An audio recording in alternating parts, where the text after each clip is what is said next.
Sun international, Visakhapatnam, Hyderabad. 8575795757. System home నుంచి 16 సార్లు phone చేసింది. ఎక్స్ట్రా వద్దు గానీ 16 సార్లు అంట. అన్నా నా మాట నిజమన్నా? అక్కడ ఏదైనా ప్రాబ్లం వచ్చిందేమో అన్న. ఓసారి నీ సెలవు ఆఫీస్ లో మర్చిపోయాను. సిస్టమ్ ఫోన్ నువ్వు ఎత్తలేదని నన్ను తంతుందేమో. ఓసారి మనం అక్కడికి వెళ్ళాలి. కుంప తీసి ఆశ విషయంగా అక్కడ తెలిసిందేమో. అయితే ఈ రోజు నన్ను చంపేస్తుంది. నువ్వే వెళ్ళి తీసురా. అంటే నేను చావా? నేనైతే 4 దెబ్బలే కొడతాదరా. అవి తినేసి మర్యాదగా అమ్మాయిని ఇక్కడ తీసుకొచ్చాయి. అక్కడి నుంచి బయలుదేరే ముందు నాకు కాల్ చేయి. ఆమెను ఎక్కడ తీసుకురావాలో నేను చెప్తాను. అయితే బండితాలో మేము అన్నట్టు సిస్టమ్ కనుక గ్లబ్ ఫోన్ చేసి ఫోన్ అటెండ్ కాకు. గబ్బు నా కొడుక, గ్లబ్ కాదరా, సిఎల్యూబి క్లబ్. ఓ ఆ గబ్బింగ్ లిస్ట్ నాకు పర్లేదు కానీ కీస్ ఇవ్వు. కీస్ బండిలో ఉన్నాయి. Thank you. నమస్కారం సార్.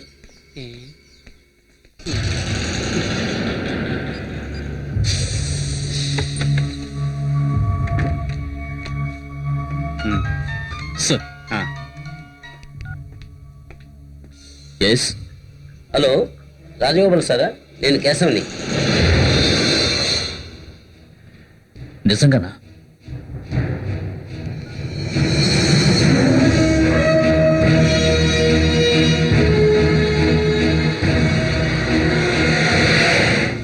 కన్యాస్త్రీల మఠం సార్.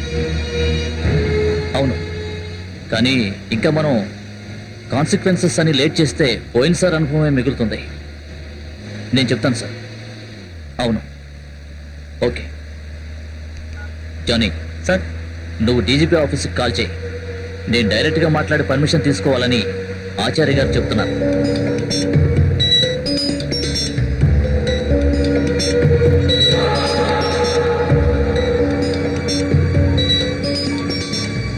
దొరికిందా?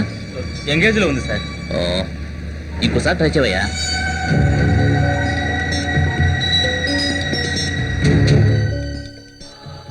ఇందాక నుంచి ఫోన్ మోగుతుంది. అబూబకర్, మన రాజగోపాల్ డ్రైవరు. హలో, ఇప్పుడు రింగ్ అవుతుంది సార్. ఇటు సార్.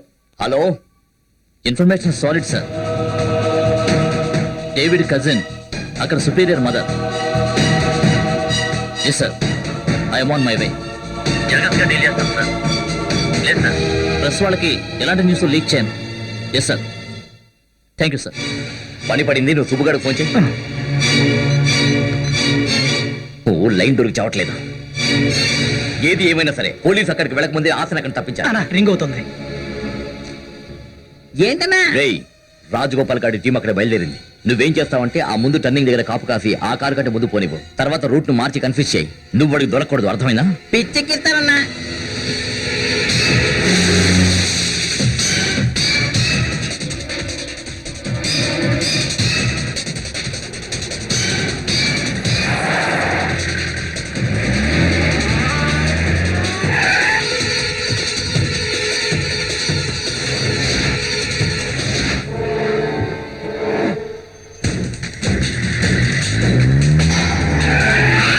అదిగో డీకే బండి. అబూబకర్, వాడిని పట్టుకోవాలి. అలాగే సార్.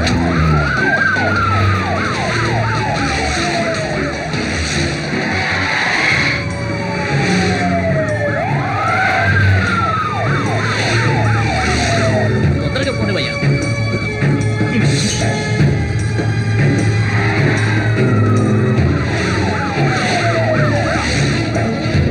తొందరగా. సార్, వాళ్ళని పట్టుకోవడానికి ఇది బెంచ్ కారు కాదు. నువ్వు సైడ్ కాపో. ఆపో, ఆపోవయ్యా తొందరగా. గొప్పగా నడుపుతున్నావు, దిగవయ్యా. Sir, shit.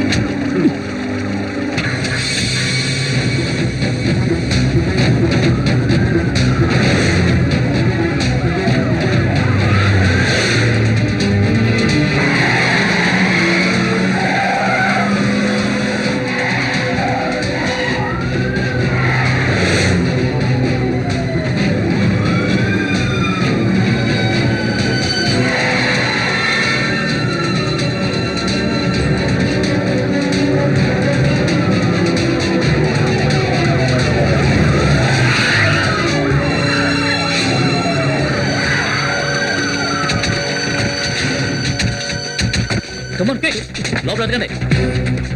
ఏంటి సార్ కబుర్లు? బండిలో డేవిడ్ లేడు సార్. లేడా? డేవిడ్ని చూడాలంటే అదిగో పైకి చూడండి.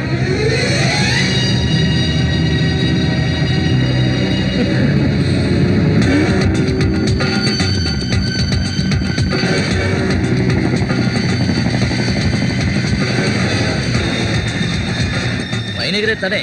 అమ్మాయిని వెంటేసుకుని జాలీగా ఎలా ఎగుతున్నాడో చూడండి.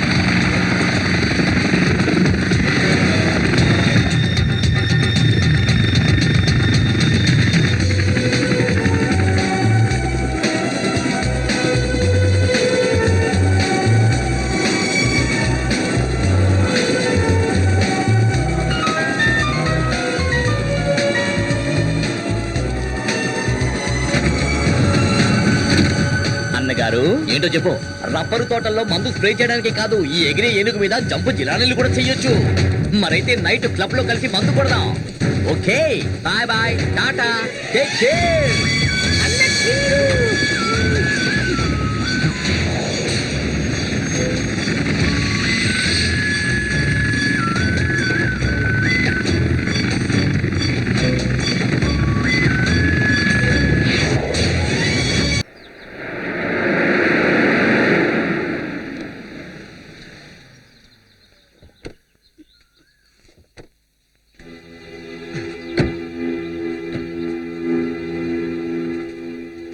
అయ్యా నమస్కారం. డేవిడ్ ఉన్నాడా? లోపల ఉన్నారు. వర్గీస్ నువ్వు ఎక్కడే ఉండు. అలాగేనండి.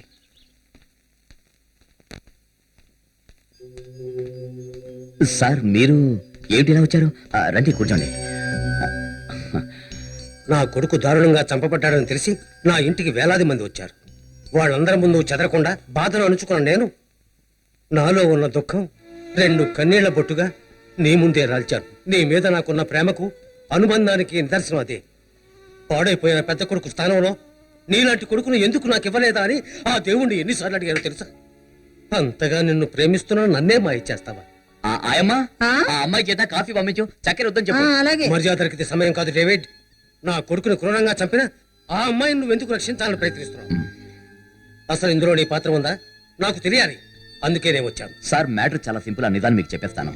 మీ కొడుకు బన్నీని చంపింది ఆ అమ్మాయి కాదు. అది నిర్ణయించాల్సింది పోలీసులు, కోర్టులు. మీ నాన్న స్నేహితుడు వీరయ్య కూతురు కదా, అందుకే నువ్వు ఇలా చేస్తున్నావంటే ఆ వీరయ్య నా బావ కదా. సార్ మీరు ఇప్పుడు అంటున్న ఆ బంధాలు, బంధుత్వాలు ఉన్నా లేకపోయినా సరే ఈ డేవిడ్ అనుకుంటే అమ్మాయికి హెల్ప్ చేస్తాడు. మీ బావగారి కూతుర్ని గత 10 సంవత్సరాలుగా పట్టించుకున్నారా? ఇప్పుడు చూస్తే గుర్తుపట్టగలరా? ఆ అమ్మాయి యోగక్షేమాలు ఎప్పుడైనా పట్టించుకున్నారా? కాఫీ అనికి ఇవ్వమ్మా.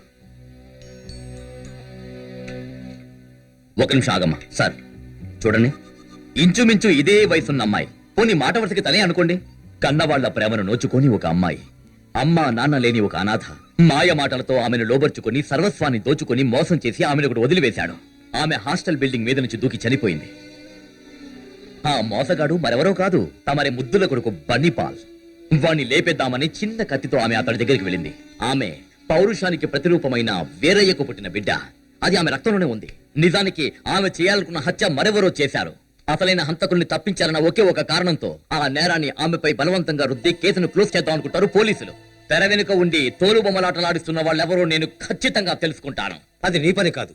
దేవుడనేవాడు ఉంటే నిర్దోషుల్ని కాపాడు. దేవుడు ఖచ్చితంగా ఉంటాడు, కానీ ఆయన పుష్పక విమానంలో భూమి మీదకు దిగి పోలీస్ స్టేషన్ కు నడిచి వెళ్లి సాక్ష్యం చెప్పడు కదా. ఆయన కొంతమంది దేవదూతలకు ఈ పని అప్పగిస్తాడు. ఈ కేసులో స్పెషల్ ఆఫీసర్ రూపంలో ఉన్న దేవదూతను నేనే. అయితే ఎన్ని రోజులు నువ్వు ఆ అమ్మాయిని దాచిపెట్టగలను అనుకుంటున్నావు? ఎవరు చెప్పారండి దాచారని? నేను పబ్లిక్ అని నిలబెట్టాను కదా. ఒక్కటి మాత్రం నిజం, నేను ఆమెను బయట ప్రపంచానికి చూపిస్తాను. నీతి, న్యాయం, ధర్మం దొరుకుతుందన్న చోటుంటూ ఉంటే అక్కడ తీసుకొస్తా. చూడు నాన్న, అవివేకంతో నువ్వు సృష్టించుకుంటున్న శత్రువు పేరు ఎంసీ పాల్ అయితే అది నీకే నష్టం. నాకు నష్టమైతే మీకు లాభంగా?